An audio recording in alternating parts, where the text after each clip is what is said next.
ব্যক্তিগত তথ্য অনলাইনে দেওয়ার পর এবার প্রতারণার শিকার হলেন নির্বাচন কমিশনের কাজে নিযুক্ত একজন বুথ লেভেল অফিসার।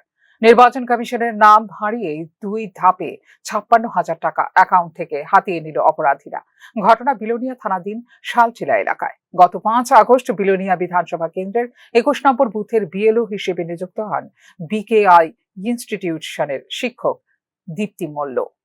কিন্তু এখনো মোবাইলে বিএলও লিংক হয়নি বলে মোবাইলে কল আসে তার নাম্বারে। নির্বাচন কমিশনের নাম হারিয়ে একটি অ্যাপ ডাউনলোড করার কথা বলে সাইবার ক্রাইম অপরাধীরা। আমি বিকে স্কুলের একজন টিচার। আমি গত 5 তারিখ ইলেকশন অফিস থেকে আমাকে বিএলও নাম নথিভুক্ত করে। আমি গত 8 তারিখ অফিসে গিয়ে ট্রেনিংও করেছি। আমার মোবাইলে এখনো বিএলও লিঙ্ক হয় নাই।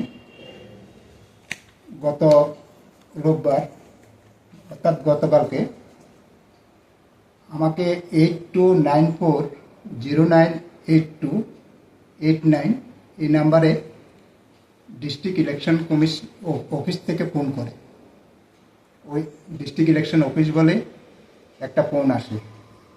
ফোন আসার পর আমার বলতেছে, আমি তো নতুন বিএলও, আমার নাম এখনো বিএলও নথিভুক্ত হয় নাই এবং মোবাইলে লিঙ্ক হয় নাই। মোবাইলে লিঙ্ক হওয়ার জন্য একটা অ্যাপস পাঠাইছে, অ্যাপসটা ডাউনলোড করার জন্য। আমি অ্যাপসটা ডাউনলোড করছি। ডাউনলোড করার পর উপরে আমাকে কইছে লেখার জন্য আমার নাম ক্যাপিটালে আর 35-এর 21। আমি 35-এর 21-এর এই বিএলও। আমি লিখছি। অ্যাপ ডাউনলোড করার পর সেখানে নিজের ব্যক্তিগত তথ্য শেয়ার করার পরপরই 2 ধাপে মোট 56,000 টাকা গায়েব হয়ে যায় দীপ্তি মল্লর ব্যাংক অ্যাকাউন্ট থেকে। লেখার পর কইতেছে যে মোবাইলে আমার নামটা লিঙ্ক নাই। লিঙ্ক হওয়ার জন্য 2টা আইডি কার্ড দেখাইবার লাগে, যার মধ্যে ক্যাপিটালে নাম আছে। তখন আমি একটা প্যান কার্ড যেখানে আমার ক্যাপিটালের নাম আছে আর একটা পাসবুক যেখানে ক্যাপিটালের নাম আছে, এই 2টা মোবাইলের ক্যামেরা ওপেন করে 5 মিনিট ধরার জন্য বলেছে। তখন আমি 5 মিনিট ধরেছি। ধরার পর ব্যাংক অ্যাকাউন্ট থেকে আমার 2 ধাপে 56,176 টাকা কেটে নিয়ে।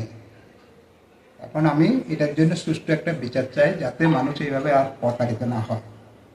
আমি তো প্রতারিত হয়েছি, আর কেউ যাতে প্রতারিত হতে না পারে, এর জন্য একটা সুষ্ঠু বিচার চাই। আপনি এই ব্যাপারে জানাইছেন কাউকে?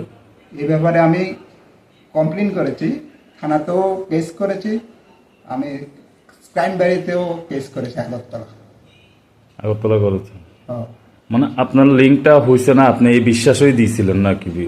আমার মোবাইলে লিঙ্ক হয় নাই, আমিও জানি লিঙ্ক হয় নাই, ওই বিশ্বাসে আমি দিয়েছি।